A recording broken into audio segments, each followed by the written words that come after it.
इस योजनाओं को ले रहे हो, आज बीजेपी को कोस भी रहे हो और बीजेपी योजनाओं का लाभ भी ले रहे हो। अगर आवाम जनता खुश है गवर्नमेंट से तो वो बाकी रहेगी, लोग उसको वोट देंगे।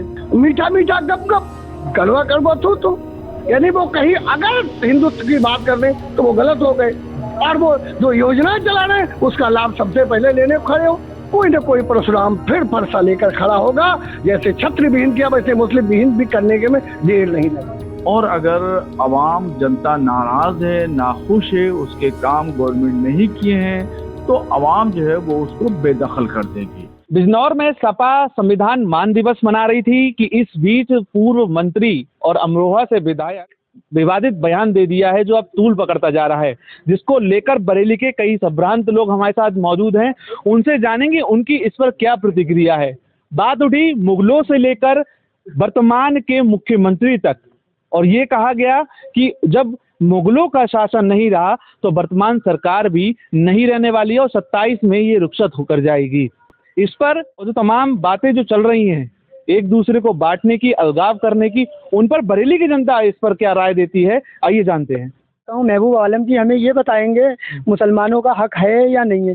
27 में समाजवादी पार्टी के साथ गया या भाजपा के साथ गया, आप पहले तो ये बताइए आप साबित क्या करना चाहते हैं। पहले तो ये समझ में नहीं आ रहा साबित क्या करना चाहते हैं, आप हमें नहीं बताएंगे। कह रहे हैं संख्या बल बढ़ गया है, अब हमें किसी और की जरूरत नहीं है। पहले आ रहे संख्या, समाजवादी पार्टी के अंदर कुछ ऐसे मुस्लिम थे जो गए हुए थे, आज वो जो समाजवादी पार्टी से टूट के जो है भाजपा में आ चुके हैं, और जिसका परिणाम तीसरी बार देश के जो है हैट्रिक मारने वाले हैं योगी जी, और इसमें जो है सबको दिख रहा है। लेकिन वो तो कह रहे हैं संविधान मान दिवस में एक पूरी सभा करके कि 27 में जाने वाली है सरकार। संविधान की बात आपने बहुत अच्छी करी। संविधान को अगर आप मानते हो तो डिम्पल यादव जी के प्रतिनिधि का अभी देखा आपने कैसा पूरे हिंदुस्तान पूरे वर्ल्ड ने देखा गैंग रेप का कितना बड़ा मामला है। तो मुझे संविधान में तो मुझे ऐसा लगता नहीं है संविधान को मानते लोग हैं। अच्छा भाई, क्या लगता है आपको किस तरीके से ये सब चीजें चल रही हैं कि बोल दिया कि संख्या बल बढ़ गया है तो आगे अब हमें किसी और की जरूरत नहीं है, भाजपा जाने वाली है। देखिए सर, देश में अगर इनको अफरा तफरी और गलत तरीके का माहौल इनको खड़ा करना है, बनाना है, और समाजवादी पार्टी का शुरू से ही इसी तरीका प्रकोप, इसी तरीके की हरकतें रही हैं। और जहाँ तक रही वो मैंने भी बयान सर का सुना था, पूर्व मंत्री हैं, तो उनका कहना यह है कि देश के अंदर कि भाई देश के अंदर अब हमारी सरकार रहेगी या जाने वाले हैं, तो देश के लिए उठने वाली आवाज़ कभी दबती नहीं है। और भारतीय जनता पार्टी इस टाइम देश का सबसे बड़ा ग्रुप है जो कि इस टाइम देश के लिए काम कर रहा है, और देश के लिए आवाज़ ना तो कभी दब सकती है ना ही बंद। पीढ़ियों को लेकर के जन जन आंदोलन को बड़ा बना रहे हैं। आप ये देख सकते हैं भाजपा इससे डराई हुई है। उनके पास से जो दलित वोट था वो खिसक गया, उनके पास से जो सबल वोट था वो खिसक गया। इस बात से घबरा कर ये मुद्दा बनाने की कोशिश कर रही है मैं को लेकर कि मुस्लिमों की संख्या लगातार बढ़ रही है और अब हमें किसी की जरूरत नहीं है और अब हम जो है 27 में सरकार बनाए। ये तो नहीं, देश में पीडीए की बात कर रहे हैं ना, वो पीडीए में उन्होंने कहा है। भाजपा एक तरफ कह रही है सबका साथ सबका विकास, सबके साथ विकास की बात कर रही है, तो भाजपा कहाँ कह रही है? भाजपा खुल के कहती है कि हमें मुस्लिमों का वोट नहीं चाहिए। क्यों कहती है भाजपा आगे कि हमें मुस्लिमों का वोट नहीं चाहिए? वो इस देश के नागरिक हैं। अगर वो अपनी हक की बात करने के लिए मंच का सहारा ले रहे हैं तो इसमें कोई दोहरा नहीं है। वो अपनी उपस्थिति दर्ज करा रहे हैं कि हम लोग भी इस देश में प्रतिनिधित्व करते हैं सरकार का। ठीक है, भाजपा कह रही है कि मुस्लिमों का वोट नहीं चाहिए। क्या आपको लगता है कि कुछ ऐसी चीजें हैं क्या? नहीं भाई, भाजपा ने तो बहुत कुछ दे दिया है और दे रही है, और मुस्लिम तो भाजपा में जुड़ा हुआ ही है और जुड़ रहा है और तेज जुड़ रहा है, क्योंकि उसको भाई बीमारी के लिए कार्ड मिल गया है। उसकी बीमारी की 5 लाख का जो इलाज चल रहा था वो तो बेचारा रो रहा था, परेशान हो रहा था, अब तो उसको बहुत आराम हो गई है। और दूसरी जिसका छत जो होती है, छत नहीं होती थी मुसलमानों के पास, वो छत मिल गई, 2.5 लाख रुपए लेके लिंटर पड़वा दिया, घर बनवा दिया। तो भाजपा तो ये दे रही है और क्या देंगी, और देती चली जाएगी। ठीक है, तो क्या लगता है आपको कि किस तरीके से ये जो तमाम चीजें चल रही हैं कि ऐसा नहीं लग रहा कि बांटने की राजनीति हो रही है? हमारे विधायक जी हैं, नहीं बोलीजिए, उन्होंने कहा कि क्या कहा है आपको पता होगा, दोबारा बताइएगा। उन्होंने कहा कि मुस्लिमों की अब संख्या इतनी हो चुकी है कि आगे चल के हमें अब किसी की जरूरत नहीं है और हम 27 में सरकार बना रहे हैं। मुगलों का शासनकाल नहीं रहा, इनका भी नहीं रहेगा। तो वोट बढ़ाना कौन नहीं चाहता अपनी पार्टी के लिए। तो उन्होंने क्या गलत कह दिया, अगर उनकी अगर संख्या बढ़ रही है, हमारे पास पीडी, हमारे पास दलित भी आ रहा है, बैकवर्ड भी आ रहा है, तो मैं क्या दिक्कत कहने इसमें।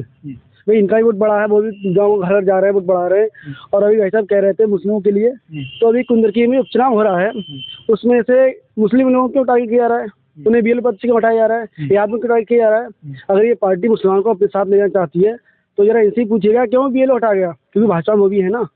ये लोग इस बात का समर्थन करें, अपनी सरकार को पत्र लिखे कि कुंदरकी में ऐसा ना किया जाए। तो ये भी भाजपा के अगर नेता हैं, कह रहे हैं हमारी पार्टी में मुस्लिमों को जोड़ा जा रहा है, स्वास्थ्य सेवाएं दी जा रही हैं, तो ऐसा क्यों हो रहा है भाई? क्या हो रहा है? विश्वास ही मुस्लिम वोट दे रहा है, तो कुंदरकी चुनाव हो रहा है, उसमें ऐसा क्यों हो रहा है? जहाँ मुस्लिम मतदाता है वहाँ घर घर जाके पुलिस उन्हें क्यों गिरफ्तार कर रही है, क्यों झूठे मुकदमा कर रही है? इनसे पूछेगा। आ रहे हैं वोट बैंक बढ़ा रहे हैं, वोट बैंक बोलते हैं। हाँ, 27 में लोगों को भगाना चाहते हैं, सरकार हम ला रहे हैं 27 में, इसलिए बौखला गया और कोई वो नहीं है, कोई ज्ञान ऐसा नहीं। क्या लगता है आपको? नहीं भैया जो कह रहे हैं कुंदरकी वाली जो बात करी, उसके अंदर एक भी ऐसी कोई भी एफआईआर अगर हुई हो तो आज मुझे बताएं, मैं उसका जवाब दूंगा। दूसरी चीज, आप उन्होंने जनसंख्या वाली बात कही, जो इस तरीके से जो बांटने का जो काम कर रहे हैं, जो उन्होंने पूर्व मंत्री जी ने और अमरोहा विधायक जी ने कहा, वो इसलिए कर रहे हैं, ये योगी सरकार है, ये समाजवादी सरकार नहीं है। समाजवादी सरकार में केवल गुंडा राज रहा है, किसी के खाली प्लॉट पड़ा हुआ उसके ऊपर कब्जा करने का काम किया। आज करके तो दिखा दें आप, और चिंता ना करें, आपके चैनल के माध्यम से, मेरा नाम शारिक अब्बासी है। अब 15 दिन के अंदर जिन्होंने बयान दिया है उनके बयान का रिपीट जो है माननीय मुख्यमंत्री जवाब देंगे, बहुत अच्छा, बहुत शानदार जवाब दें। क्यों? हम संविधान को मानने वाले लोग हैं, और समाजवादी पार्टी के अंदर कार्यकर्ताओं का क्या असर है, उन्हें जो है मंच पर से उतार दिया जाता, धक्का देके रोते हैं वो लोग। तो इसलिए मैं आपको बताना चाह रहा हूँ, रोने की बात इसलिए लगातार कर रहा हूँ क्यों, बहुत बहुत बुरी तरीके से बिलक बिलक के रोते हैं। देखिए ये समाजवादी पार्टी के महानगर में ये कोई जो है पदाधिकारी हैं, बताइए इनकी जब ये हालत है। मैं एक समाजवादी, एक भारतीय जनता पार्टी का एक छोटा सा कार्यकर्ता हूँ, मुझे माननीय मुख्यमंत्री और प्रदेश अध्यक्ष भूपेंद्र चौधरी जी ने मुझे जो है चुनाव लड़ाने का काम किया, 338 वोट लेके आने का काम किया मैंने मुस्लिम बूथ पे से। ये है भारतीय जनता पार्टी की एक सोच। भाई साहब अभी ऐसा कुछ कह रहे थे, ये रवि गंगवार जी हैं, ये बीजेपी के जिला समिति हैं। अब ये मीरगंज में धरना दे रहे हैं, इसे पूछेंगे पर्चा क्यों नहीं भरा गया? ये भाजपा के नेता रहे, अभी प्रेजेंट में काम कर रहे हैं भाजपा में और वो अच्छा कार्य कर रहे हैं, इनके पर्चा क्यों खारिज किया गया? ये धरना क्यों दे रहे हैं? ये भाजपा के ये धरना क्यों दे रहे हैं? भाई बच्चे सपा वालों को पर्चा खारिज हो, बसपा वालों को खारिज हो, IMC वालों को पर्चा खारिज हो, ओवैसी पार्टी पर्चा खारिज हो, भाजपा वालों को पर्चा क्यों खारिज किया जा रहा है? ये तो मुझे बताइएगा। ये आपको वीडियो दिख रही है, ये देखिएगा, ये बीजेपी के लोग हैं, ये देखो रात भर चिल्ला रहे हैं, क्यों चिल्ला रहे हैं? यहाँ को लगता है तानाशाही है, कुछ भी नहीं है, सिर्फ तानाशाही है। ये सिर्फ एक ही आवाज उठाना चाहते हैं, सिर्फ खुद राज करने का, और कोई इनका मानो उसके वो करेगा। क्या लगता है? ये कह रहे हैं कि खुद राज करने के लिए बस केवल ये पूरा षड्यंत्र है। सर देखिए, जो मैंने आपसे पहले ही बोला था, जो देश के लिए काम करेगा वही देश पे राज करेगा। माननीय नरेंद्र मोदी जी और भारतीय जनता पार्टी इस टाइम देश के लिए काम कर रही है। और अभी सर ने बोला था कि मुगलों का राज नहीं चला, जुल्म का राज ना कभी चला था ना कभी चलेगा। आखिरी शासक थे मुगल जफर साहब, ठीक है, वो किस तरीके से देश से निकल के भागे ये आप भी जानते हैं और मैं भी जानता हूँ, पुराने इतिहास अगर हम लोग देखें कि अच्छा जो अभी जो बयान दिया था विधायक जी ने, क्या वो ठीक था या नहीं? उसमें मैं आपको फिर से भाई उसका समर्थन करता हूँ। मैं आपको बता रहा हूँ, आबादी बढ़ाने का मतलब ये नहीं होता है कि हम आबादी एक ही दिन में कुछ बढ़ा देंगे। हमारे उनके विधायक जी का मतलब ये कहने का है कि हम वोटरों के द्वारा आबादी बढ़ाएंगे, अपनी संख्या जीतने के तक हम लेके आएंगे, और उसमें हम मतदान कराने के बाद हमारा विधायक बनेगा, हमारी सरकार बनेगी। ठीक है, आपको क्या लगता है उनका जो बयान था ठीक था या गलत? बयान ठीक है, कोई ऐसा नहीं है उसमें। अगर हम लोग वोट बढ़ाना चाह रहे हैं तो कोई हमें ऐसी ऐतराज नहीं चाहिए। ये तो सब बौखलक है, सरकार जा रही है, ये खुद दिख रहा है। अब हम लोग 37 सीटें लेके आए लोग 100 में, अब देखो क्या हल करते हैं 27 में हम। ठीक है, आपको क्या लग रहा है कि ये बयान जो उन्होंने दिया क्या हद तक यूपी की राजनीति के लिए ठीक है या नहीं? सर मुझे नहीं लगता किसी भी हद तक ठीक है। मुझे तो सिर्फ ऐसा लग रहा है कि सर जो समाजवादी शुरू से करता आ रही है कि हिंदू और मुस्लिम को अलग अलग बांटना और सिर्फ मुस्लिम वोट पे राजनीति करना, और मुस्लिमों को उसके बाद यूज करने के बाद में एक साइड को कर देना, और उसके बाद सिर्फ ओनली फॉर यादव वही राज करते हैं और वही राज करते चले आ रहे हैं। क्या लग रहा है आपको?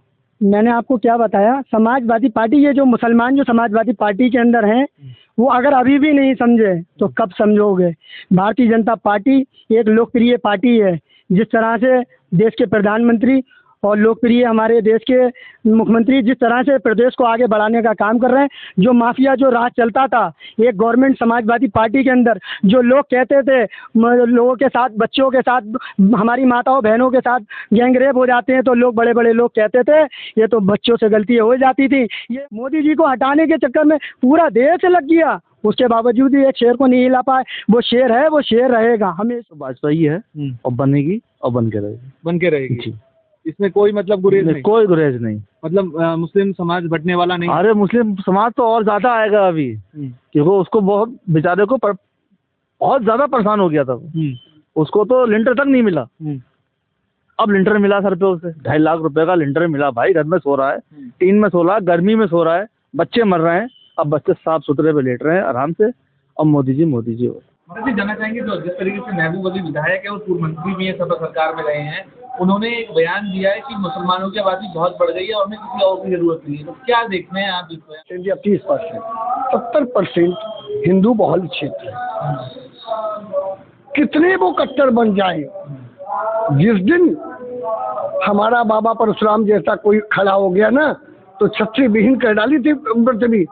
आज भी ब्राह्मण एक भी काफी होता है, एक परशुराम काफी होता है, जो 27 बार छत्री विहीन पृथ्वी कर डालता है। उसी परशुराम का वंशज बोल रहा है कि महबूब, क्या नाम है साहब उनका, महबूब अली साहब, सुन लीजिए, जब छत्री विहीन हो सकता है तो मुस्लिम विहीन भी हो सकता है। यदि ऐसी भाषा बोलोगे तो तुम्हारी भाषा का जवाब ये है। और वैसे हम संविधान के दायरे को मानते हैं। हम दूसरी बात कहना चाहते हैं, यदि बीजेपी पे वो आरोप लगाते हैं तो मैं बीजेपी के प्रवक्ता नहीं, बीजेपी का पक्षधर नहीं, मगर कड़वी सच्चाई बोलना चाह रहा हूँ। आज बीजेपी की जितनी योजनाएं चल रही हैं उसका 70% लाभ 30% लोग ले रहे हैं।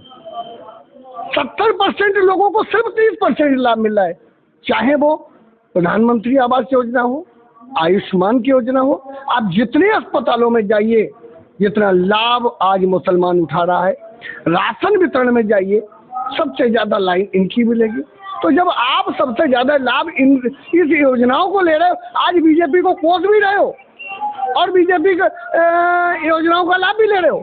सबसे पहले तो मैं आपसे एक ही बात कहूंगा, इन योजनाओं को परित्याग कर दीजिए, मत लीजिए, मत आयुष्मान कार्ड से इलाज कराइए, मत आज आप राशन कार्ड की जाकर राशन पे लीजिए जो मोदी सरकार दे रही है, योगी सरकार दे रही है, तब हम तुम्हें माने कि तुम उनके लिए उनका बहिष्कार करना चाहते हो। एक मीठा मीठा गप गप, कड़वा कड़वा थू, यानी वो कहीं अगर हिंदुत्व की बात कर रहे तो वो गलत हो गए, और वो जो योजनाएं चला रहे हैं उसका लाभ सबसे पहले लेने को खड़े हो। तो मैं सबसे पहले एक बात कहूंगा, अगर तुम्हें शर्म नाम की चीज है तो सबसे पहले उन योजनाओं का लाभ लेना बंद कर दीजिए जो योगी सरकार, मोदी सरकार दे रही है, भाजपा दे रही है। अगर भाजपा का विरोध करना चाहते सबसे पहले तो ये, तो मेरा कहना यही है कि ये देश संवैधानिक प्रक्रिया से चलने वाला, बाबा भीमराव अंबेडकर का के संविधान से हमारा देश चलता है। हम सब संविधान में आस्था रखते हैं, कानून का पालन करते हैं, इसलिए इस तरह के वाक्य से बचें, वरना कोई न कोई परशुराम फिर फरसा लेकर खड़ा होगा। जैसे छत्र विहीन किया वैसे मुस्लिम विहीन भी करने के में देर नहीं लगी। अब समाजवादी पार्टी के सीनियर लीडर हैं और अमरोहा से वो विधानसभा का इलेक्शन एक हमेशा से जीत के आए हैं और मैं भी बराबर वहाँ के जलसों में जाता आता रहा हूँ और लोग उनको अच्छी नज़र से देखते हैं। अब उन्होंने जो जनसंख्या के ताल्लुक से जो बात कही है, इसका पस मंज़र समझना चाहिए कि किस वजह से और किस पस मंज़र में ये बात उन्होंने कही है। कभी कभी ऐसा होता है, भाषण देते वक्त आदमी कहना कुछ चाहता है और उसकी ज़ुबान से निकल कुछ जाता है, तो कहीं ऐसा तो नहीं है कि इस तरह की कोई बात हुई हो। और दूसरा पहलू ये है कि 2027 में बीजेपी की गवर्नमेंट उत्तर प्रदेश से जाएगी या नहीं जाएगी, ये तय करना आवाम का काम है। ये महबूब अली साहब नहीं तय कर सकते, ना कोई समाजवादी पार्टी का लीडर तय कर सकता है। ये काम पर निर्भर है। अगर आवाम जनता खुश है गवर्नमेंट से तो वो बाकी रहेगी, लोग उसको वोट देंगे। और अगर आवाम जनता नाराज है, नाखुश है, उसके काम गवर्नमेंट नहीं किए हैं, तो आवाम जो है वो उसको बेदखल कर देगी। तो ये महबूब अली साहब को तय नहीं करना है, बल्कि ये तय आवाम को करना है। इसलिए उनको इस बात की ज्यादा चिंता नहीं करना चाहिए। तो विकास के साथ सबका विकास का जो नारा भाजपा ने बुलंद किया, तो शायद उसको समझते हुए मुस्लिम समुदाय साथ आ रहा है, जैसा कि भाई ने बताया। और भाई का भी साफ तौर पर कहना है कि वो वोट बैंक की बात कर रहे थे, ना कि कोई और जनसंख्या का उनका कोई मतलब था। फिलहाल तमाम बातें अब उठ रही हैं और अब इस मामले पर विधायक पर FIR भी बिजनौर पुलिस ने दर्ज कर ली है। अब देखते हैं आगे क्या होगा। फिलहाल ये थी बरेली की जनता की राय। आप देख रहे हैं श्रेष्ठ यूपी। कैमरा पर्सन अभिषेक के साथ मैं अंश माथुर। नमस्कार। यूपी की हर खबर देखने और उनसे अपडेट रहने के लिए हमारे चैनल श्रेष्ठ यूपी को सब्सक्राइब और लाइक करें। साथ ही बेल आइकन को दबाना ना भूलें, जिससे हमारे हर वीडियो की जानकारी आप तक पहुंचती रहे।